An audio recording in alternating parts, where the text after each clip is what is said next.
Hello everyone, स्वागत है आपका मेरे चैनल में। माय नेम इज़ मोहक रहतानी। I am UGC net qualified और आज आपके लिए लेके आए हैं एक बहुत ही अमेजिंग वीडियो। इसमें पेपर वन का एक टॉपिक कवर करते चल रहे हैं। हायर एजुकेशन के अंडर में आता है विच इज़ डीम्ड यूनिवर्सिटी, और प्रीवियस ईयर में भी इससे रिलेटेड क्वेश्चंस आए हैं। इवन लास्ट ईयर ही इससे रिलेटेड एक क्वेश्चन आया है। सो बहुत इंपॉर्टेंट है इसको समझना, और काफ़ी अमेजिंग टॉपिक रहेगा। आपको भी काफ़ी मज़ा आएगा और काफ़ी कुछ जानने को मिलेगा। तो चलिए बिना देर करे स्टार्ट करते हैं। सो बेसिकली डीम्ड यूनिवर्सिटी क्या होता है? Deemed university UGC commission act के अंदर आता है। यूजीसी कमीशन एक्ट के अंदर आता है, यूनिवर्सिटी ग्रांट्स कमीशन के अंदर, और ये आता है आपका सेक्शन 3 में लिस्ट करते हैं यूजीसी के। सो बेसिकली यूजीसी के जो एक्ट में सेक्शन 3 है उसके अंडर इन डीम्ड यूनिवर्सिटीज को बनाया गया है। अभी होता क्या है, बेसिकली यूजीसी क्या करती है, गवर्नमेंट को एडवाइस करती है। UGC can advise government to declare any higher education institute which is not an in university to be a deemed university. इसको मैं आपको बहुत अच्छे से समझा देता हूँ। एक्चुअली होता क्या है, सपोज करो एक इंस्टीट्यूट है। इंस्टीट्यूट एक स्टैंड अलोन, मतलब एक अकेला, सपोज करो ये इंस्टीट्यूट है आपका, और एक होती है यूनिवर्सिटी। अभी यूनिवर्सिटीज में काफ़ी सारे कॉलेजेस आते हैं, सपोज करो 2 to 3 कॉलेजेस, और may be more than that हो सकते हैं। बट इंस्टीट्यूशन आपका सोलो है, एक सिंगल एंटिटी है। सपोज करो एक कॉलेज है, इसको यूजीसी एक यूनिवर्सिटी के लेवल तक की पावर दे रहा है। जैसे दिल्ली यूनिवर्सिटी है, जो आपकी दिल्ली यूनिवर्सिटी है, इसके अंडर में आपकी 5 to 6 नहीं, अराउंड 50 to 52 कॉलेज आते हैं। ये रफ एस्टिमेट बता रहा हूँ, ऊपर नीचे हो सकता है नंबर, बट आपको एग्जांपल दे के समझा रहा हूँ कि जैसे अराउंड 50 to 52 इंस्टीट्यूट्स यहाँ पे हो सकते हैं। सो जो पावर इस दिल्ली यूनिवर्सिटी को मिल रही है, इतने सारे होने के बाद वहाँ वही पावर डीम्ड यूनिवर्सिटी को एक इंस्टीट्यूट को दिया जा रहा है।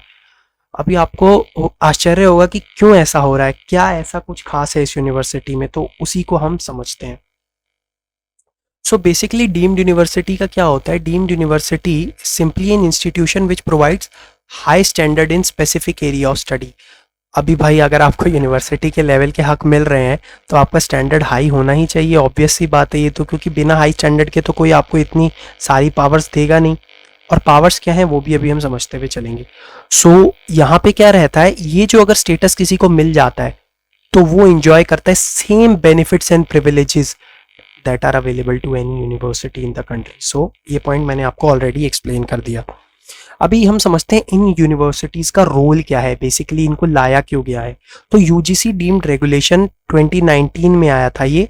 वहां पे उन्होंने मेंशन किया है इसको कि जो भी एक्सीलेंस प्रोवाइड करा रहे हो एंड इनोवेशन इस फील्ड में काम कर रहे हो in higher education at undergraduate, postgraduate और रिसर्च डिग्री लेवल्स, तो उनको हम डीम्ड यूनिवर्सिटी के रूप में देखते हैं। और ये लोग ऐसे एरियाज में स्पेशलाइज कर रहे हो, contribute which is diverse in discipline, यानी कि ऐसा ना हो कि आप सिर्फ एक ही डिसिप्लिन में काम कर रहे हो। जैसे सपोज करो आप अपने इंस्टीट्यूट में सिर्फ कॉमर्स पढ़ाते हो, ऐसा नहीं, आपके यहाँ पे वेरियस डिसिप्लिन होना चाहिए। कॉमर्स, टेक्निकल, आर्ट्स, सब फील्ड्स की आपके पास variety of, even new type के कोर्सेज भी आपके यहाँ पे अवेलेबल होने चाहिए, विच इज कन्वेंशनल ना हो। जैसे सपोज करो अभी आपने टीचिंग एप्टीट्यूड में पढ़ा होगा टी मेकिंग अभी न्यू कॉन्सेप्ट है। तो सपोज करो आपका यूनिवर्सिटी उसी से रिलेटेड डिग्रीज दे रहा है। सो इस टाइप के इंस्टीट्यूशंस को यूजीसी इस समय बना रहा है और प्रमोट कर रहा है। So third point is providing high quality education teaching at to their students and organise internationally recognised research projects. बहुत ही इंपॉर्टेंट बात है कि भाई अगर आपको इतना सब अधिकार मिल रहा है तो आपका फिर उस लाइक लेवल भी तो होना चाहिए।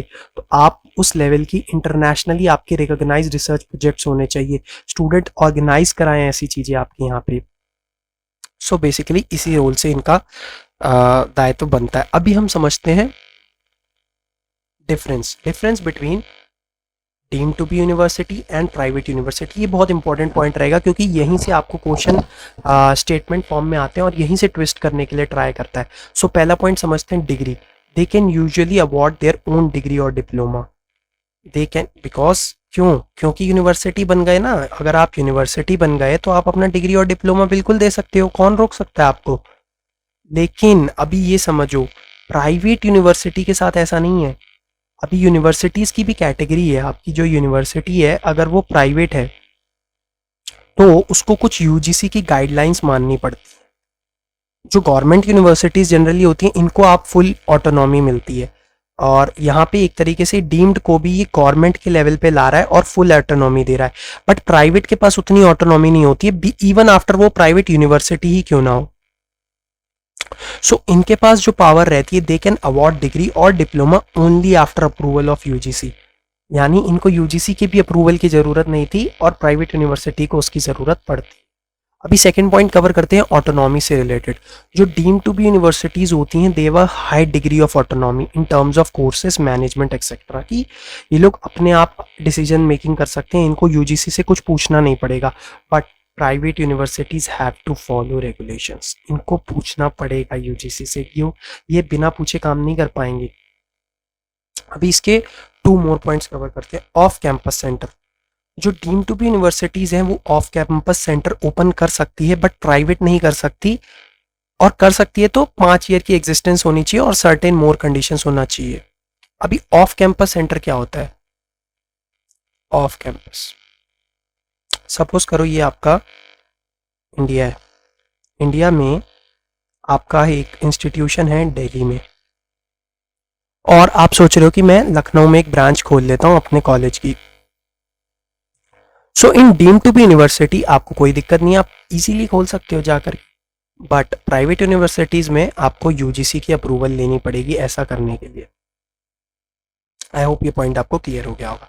अभी हम रिकॉग्निशन की बात करते हैं। ये बहुत ही इंपॉर्टेंट पॉइंट है। यहाँ पे जो ऑटोनॉमी ग्रांट की जाती है वो department of higher education MHRD के द्वारा प्रोवाइड की जाती है ऑन एडवाइस ऑफ यूजीसी, और ये ऑलरेडी यूजीसी अप्रूव्ड इंस्टीट्यूशंस होते हैं बिकॉज प्राइवेट यूनिवर्सिटी का दर्जा भी इनको तभी मिला है। इस पॉइंट को मैं थोड़ा यहाँ और अच्छे से बताता हूँ। जैसे जो है आपकी ये एमएचआरडी इनको ऑटोनॉमी ग्रांट करती, ऑटोनॉमी।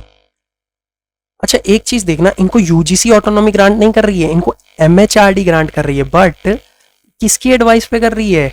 यूजीसी की एडवाइस पे। यहीं से घुमाएगा आपको क्वेश्चन, पूछेगा कि इनको ऑटोनॉमी कौन ग्रांट करता है, और ऑप्शन में देगा यूजीसी, बट नहीं, वो गलत है। आंसर होगा एमएचआरडी और मिनिस्ट्री ऑफ एजुकेशन, जो इसका भी नया नाम है। तो ये देता है, ये सिर्फ आपको एडवाइस कर रहा है कि इनको कर दो, इनको बना दो, इनको बना दो। ठीक है, आई होप ये आपको क्लियर हुए होंगे पॉइंट्स।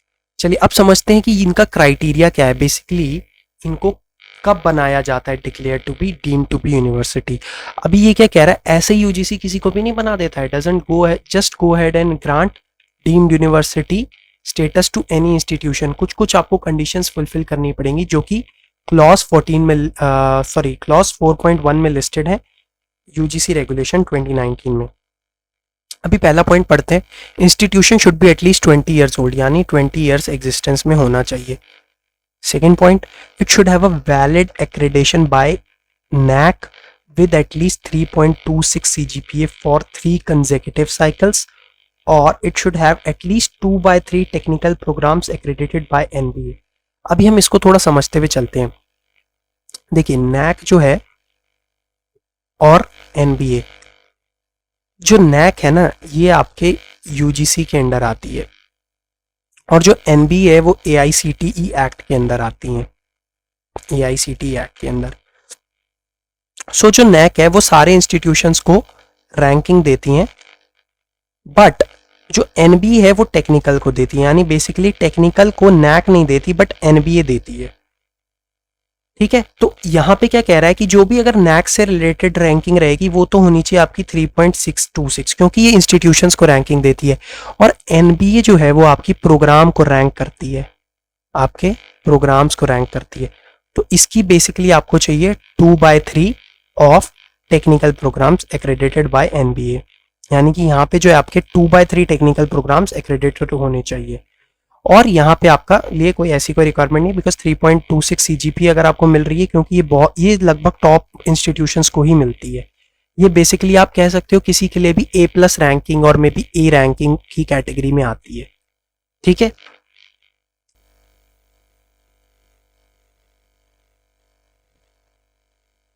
चलिए फोर्थ पॉइंट देखते हैं, सॉरी थर्ड पॉइंट देखते हैं इसका यहाँ पे। It should be among the it should be among the top 50 institutions, यानी कि टॉप 50 इंस्टीट्यूशन में होना चाहिए इन एनी स्पेसिफिक कैटेगरी और among top 100 overall NIRF ranking. अच्छा, ये पॉइंट में मेरे को डाउट भी आया था काफ़ी स्टूडेंट्स की तरफ से कि ये आप क्लैरिटी दे दीजिए कि ये 50 और 100 का यहाँ पे पॉइंट क्या है।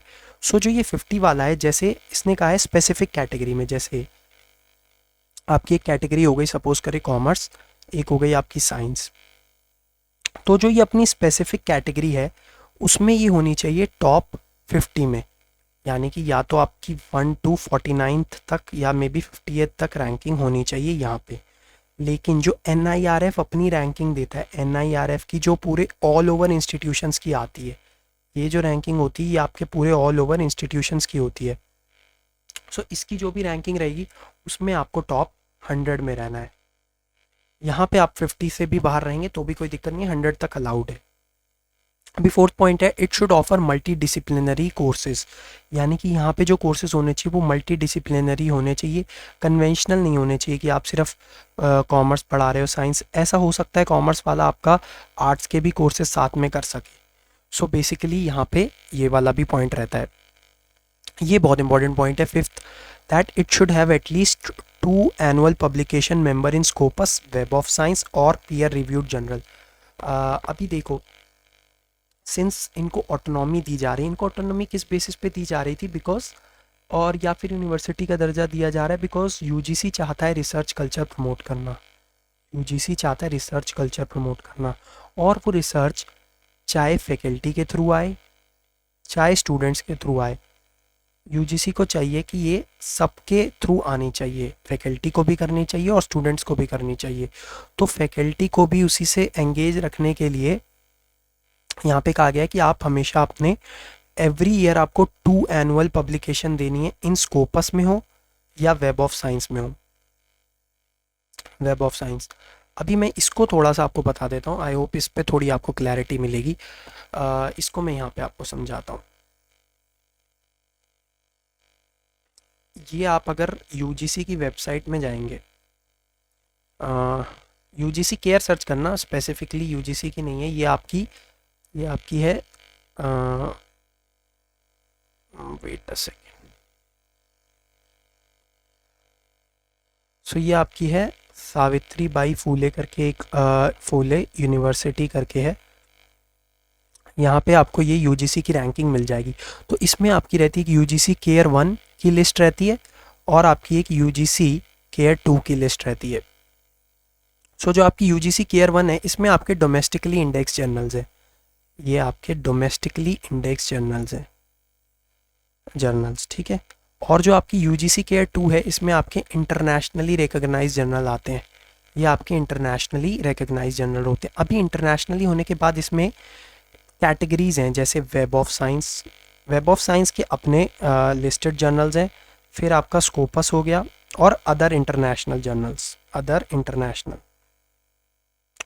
सो ये आपको UGC, अगर आपके पास इसके बाद थोड़ा सा टाइम हो वीडियो के बाद, तो ज़रूर UGC केयर की लिस्ट देखने जाइएगा, तो वहाँ से आपको इसके लिए क्लैरिटी मिल जाएगी। यानी कि दे आर एक्सपेक्टिंग कि इनके जो रिसर्च वर्क है वो इंटरनेशनल रिकॉग्निशन मिले जिसको, that is why they are getting these autonomy और एवरीथिंग। सो अब इसके बाद मैं आपको 6 पॉइंट समझाता हूँ। इसका 6 पॉइंट ये है कि teacher student ratio should not be 1 less than 1:20। इसमें भी काफ़ी लोगों को प्रॉब्लम फेस करते हुए देखा है, 1:20 है, भूल के भी 1:59 नहीं करना, गलत हो जाएगा, ठीक है। याद रखना 1:15 नहीं करना है, 1:20 है, 1:20 है। आप ये भी याद रख सकते हो 20 ईयर्स एग्जिस्टेंस में चाहिए और 20 इसके टीचर होने चाहिए, इससे आपको याद रहेगा, क्योंकि यहीं पे फंसाएगा और तो कोई पॉइंट है नहीं, वही घूम फिर के आते हैं।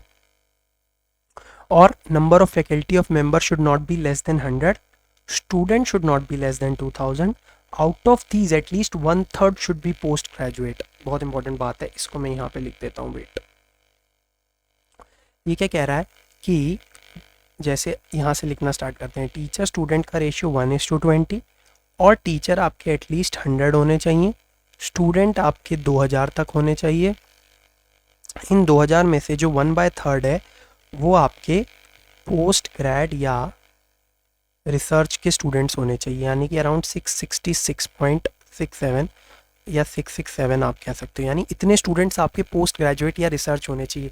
अब आप समझ रहे हो क्योंकि क्यों इसको इतना ज़्यादा इंपॉर्टेंस दी जा रही है, बिकॉज रिसर्च कल्चर को प्रमोट किया जा रहा है, आपको पोस्ट ग्रेजुएशन लेवल तक पहुंचाया जा रहा है। अगर आपके 1/3 स्टूडेंट्स आर पोस्ट ग्रेजुएट और रिसर्च लेवल, तो आप समझ सकते हो कि इंस्टीट्यूशन का लेवल कितना ज़्यादा हाई होगा। अभी हम 7th पे आते हैं, जो है आपका there should be at least 5 postgraduate departments, there should be at least 5 postgraduate department. ये तो हमने देख लिया ऑलरेडी, क्योंकि अगर यार 666 स्टूडेंट्स आपके पोस्ट ग्रेड और रिसर्च में ही चाहिए तो आपको उतने डिपार्टमेंट तो चाहिए होंगे इनके लिए। That is why 5 postgraduate departments and they should be in existence for at least 3 years and have research programmes. अभी 8th पॉइंट देखते हैं। 8th पॉइंट में आपका है कि it should have an physical infrastructure. This is really important point कि physical infrastructure आपका होना चाहिए। फिजिकल इंफ्रास्ट्रक्चर का मीन्स क्या है यहाँ पे कि क्योंकि अगर आप इतने बड़े लेवल के हो तो आपका इंफ्रास्ट्रक्चर भी रिफ्लेक्ट करना चाहिए, यानी आपकी जो बिल्डिंग्स वगैरह हैं या फैसिलिटीज़ जो भी आप प्रोवाइड कराते हो वो टॉप नॉच होनी चाहिए। ऐसा नहीं होना चाहिए कि आप इतने हाई लेवल पे ऑपरेट कर रहे हो और आपकी लेवल ही ना हो, उस लेवल का इंफ्रास्ट्रक्चर ही ना हो, यानी कोई आए तो आपको लगना भी तो चाहिए कि अच्छे से इंस्टीट्यूट में आए हो। And then it should have a built area of at least 30 square metres. This is very important point. 30 square metres जो है आपका पर स्टूडेंट होना चाहिए। अभी इसको मैं कैसे बता रहा हूँ आपको, देखो सपोज कर रहे हो आपके कॉलेज में 1000 स्टूडेंट्स हैं, so 30 into 1000 that means 30,000 square metres में आपका एरिया बिल्ट इन होना चाहिए, 30,000 स्क्वायर मीटर्स। सो यही कुछ पॉइंट्स थे। आई होप आपको सारे क्लियर हो गए हो, मैंने सारे इजीली यहाँ पे एक्सप्लेन कर दिए हैं आपको। अगर आपको कुछ भी डाउट आता है तो आप हमारा टेलीग्राम चैनल ज्वाइन कर सकते हैं और वहाँ पे मेरे को पर्सनली मैसेज करके भी पूछ सकते हैं अगर आपको कोई भी पॉइंट में दिक्कत हो रही हो या ना समझ आ रहा हो या आपको और अच्छे से एक्सप्लेनेशन चाहिए हो। इससे रिलेटेड MCQs भी मैं आपको प्रोवाइड करा दूंगा। सो आई होप ये वीडियो आपको पसंद आया हो। अगर आपको पसंद आया है तो अपने दोस्तों के साथ ज़रूर शेयर कीजिएगा एंड इस चैनल को लाइक भी कीजिएगा, सब्सक्राइब भी कीजिएगा। That would be really helpful for me. और टेलीग्राम चैनल जैसा कि मैंने आपको पहले ही बोल दिया, अगर आपने ज्वाइन नहीं किया है तो आप कर लीजिएगा। Thank you so much for watching, have a great day, peace, bye.